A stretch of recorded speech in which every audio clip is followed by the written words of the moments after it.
Bonjour à tous et bienvenue sur Radio SIP, Sales in Progress, le cabinet de développement stratégique et commercial des entreprises performantes.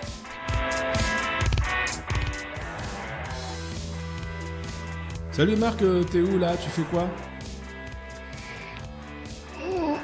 Une petite sieste. Non, t'es pas sérieux. La sieste, c'est un truc de feignant. On est à la nuit pour dormir. Le jour, il faut travailler.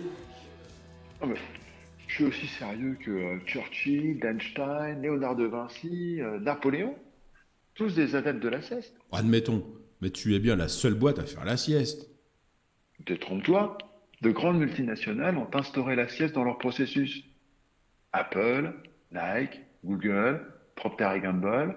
En France, Renault s'y met également. Allez, tant qu'on y est, donne-moi la NASA aussi comme exemple. Ah, tu ne crois pas si bien dire? La NASA a mené des études avec l'université médicale de Harvard. Ils ont démontré que la sieste devait être courte, mais qu'elle apportait de nombreux bienfaits, et notamment pour l'entreprise. Mais plus précisément, court, c'est combien? La durée idéale de la sieste a été établie entre 10 et 20 minutes. En dessous de ce seuil, le processus de repos n'a pas le temps de se lancer. Au-delà, on dépasse la durée d'un cycle, l'endormissement est plus long et plus profond, tout le bénéfice de la sieste disparaît dans le redémarrage du corps. En plus, cela décale notre cycle naturel de sommeil. Donc la sieste ne doit pas dépasser 20 minutes. Mais pour quel effet? Eh bien, les expériences ont été menées sur deux groupes. L'un qui fait la sieste, l'autre pas. Pour le groupe qui fait la sieste, l'étude a mis en avant une efficacité intellectuelle augmentée de 30% au réveil par rapport au groupe qui ne l'a pas faite. 30% de gain? Ce n'est pas négligeable, effectivement. Mais est-ce le seul point positif de la sieste? Non, il y en a d'autres qui intéressent l'entreprise. L'augmentation de la qualité de mémoire, de la capacité de concentration et du degré de vigilance. Autant de points importants qui font que les siestards travaillent mieux, plus vite et avec une plus grande sécurité que les autres. Eh bien, puisque nous sommes au rayon des points positifs, est-ce qu'il y en a d'autres? Oui, plusieurs expériences menées sur le terrain ont mis en évidence qu'une personne qui fait 20 minutes de sieste par jour produit sur 5 jours autant qu'une personne qui travaille 6 jours sans faire la sieste. Tu dis que pour 100 minutes de sieste par semaine, tu gagnes 420 minutes de travail effectif. C'est un investissement fort rentable. Eh oui, et ce n'est pas le seul. Il y a des effets positifs sur la santé également. La sieste régulière réduit le stress et améliore le sommeil. C'est très important ce que tu viens de dire.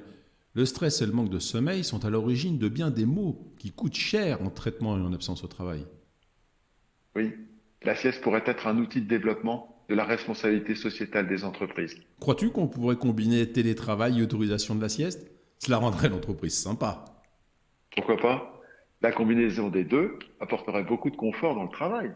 Cela pourrait être un levier de motivation, voire de recrutement.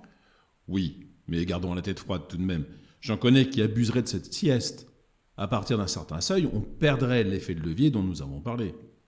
Effectivement. Pour éviter cela, il existe le management et l'accompagnement pour instaurer la confiance et pouvoir ainsi dormir 20 minutes sur ses deux oreilles avant de foncer vers de nouvelles aventures. Allez, tu m'as convaincu. Je vais me faire une petite sieste et une fois en pleine forme, j'appelle Sales in Progress pour améliorer mon management, ma productivité en composant le 06 34 22 31 71.